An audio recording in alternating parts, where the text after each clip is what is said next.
Mobile, laptop, खिलौने, electronic car या कोई और इलेक्ट्रॉनिक गैजेट हो, सबको चलाने के लिए बैटरी की जरूरत पड़ती है और इसके लिए सबसे अच्छा ऑप्शन होता है लिथियम आयन बैटरी।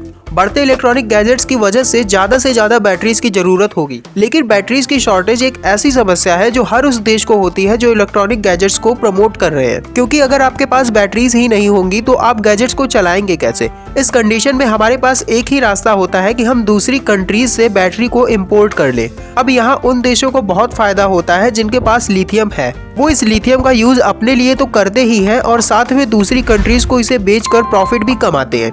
आज तक भारत भी लिथियम आयन बैटरीज के लिए चाइना जैसे देशों पर निर्भर था, जिसके लिए भारत 8,000 करोड़ रुपए सालाना खर्च करता है। हालांकि चाइना पर डिपेंडेंसी को कम करने के लिए भारत की बात लैटिन अमेरिका के कुछ देशों से चल रही है, जिसमें चिली और अर्जेंटीना जैसे देश मुख्य हैं, और अफ्रीका ने तो अपनी लिथियम माइंस को इंडिया को देने का फैसला कर लिया है। जब हम चाइना पर डिपेंडेंसी कम करने की कोशिश कर रहे थे, उसी बीच हमारी जियोलॉजिकल सर्वे की रिपोर्ट में एक ऐसा खुलासा हुआ जिससे पूरी दुनिया की नजर भारत पर आ गई। इस रिपोर्ट के मुताबिक इंडिया के जम्मू में लिथियम का भंडार है। ये दुनिया का दूसरा सबसे बड़ा लिथियम भंडार होगा।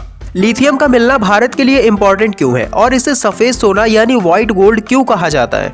डिमांड एंड सप्लाई रूल कहता है कि किसी चीज की मांग जितनी बढ़ती है उसका प्राइस उतना ही बढ़ता है, और आने वाले समय में इलेक्ट्रिक कार और बाकी इलेक्ट्रॉनिक गैजेट्स का यूज बहुत ज्यादा बढ़ने वाला है। आपको जानकर हैरानी होगी कि 1 टन लिथियम का प्राइस 57 लाख रुपीस होता है और जम्मू में मिला लिथियम 5.9 मिलियन टन है, जिसकी कीमत करीब 3300 अरब रुपए के आसपास बताई जा रही है। आज के समय में दुनिया में लगभग 1 करोड़ के आसपास इलेक्ट्रिक व्हीकल्स चल रहे हैं और 2030 तक यह संख्या बढ़कर 14 करोड़ होने वाली है। अब जब इलेक्ट्रॉनिक गाड़ियों की संख्या बढ़ रही है तो इनको चलाने के लिए ज्यादा बैटरीज की जरूरत होगी। इसके अलावा मोबाइल्स, लैपटॉप्स में भी इसका यूज होता है। इसके यूज से गाड़ियों से होने वाला पॉल्यूशन को भी कम किया जा सकता है। इंडिया में लिथियम का भंडार मिलने के बाद जैसे मोहम्मद जैसे संगठनों ने इंडिया को धमकी तक दे डाली और भड़काऊ भाषण के माध्यम से जम्मू के लोगों को भारत के विरुद्ध खड़ा करने की कोशिश की। बयान में कहा गया कि जम्मू में मिला लिथियम वहां के लोगों का है और सरकार या कोई और इसे उनसे छीन नहीं सकता है। भारत को इस धमकी से कोई फर्क नहीं पड़ता है। भारत के लोगों को भी ये बात समझनी चाहिए कि यह बयान केवल भारत में आंतरिक फूट डालने के लिए दिया गया है। सबसे बड़ा सवाल ये उठता है कि क्या इतिहास दोहराने वाला है, क्योंकि ऐसे ही जब दुनिया भर में पेट्रोल डीजल की जरूरत थी और दुनिया इसकी खोज में लगी थी, तब अरब देशों में पेट्रोल डीजल का खजाना मिला जिसने वहां के देशों की काया पलट कर दी। अरब कंट्रीज जिन्हें एक समय बंजारों का देश कहा जाता था, आज डेवलप्ड कंट्रीज में इनका नाम लिया जाता है। तो क्या भारत भी इस लिथियम के भंडार से खुद को एक विकसित देश बना लेगा? अगर ऐसा हुआ तो भारत की दुनिया में एक अलग ही पहचान बन जाएगी। दोस्तों, क्या आपने कभी सोचा है कि क्या कोई चीज लाइट से भी फास्ट चल सकती है?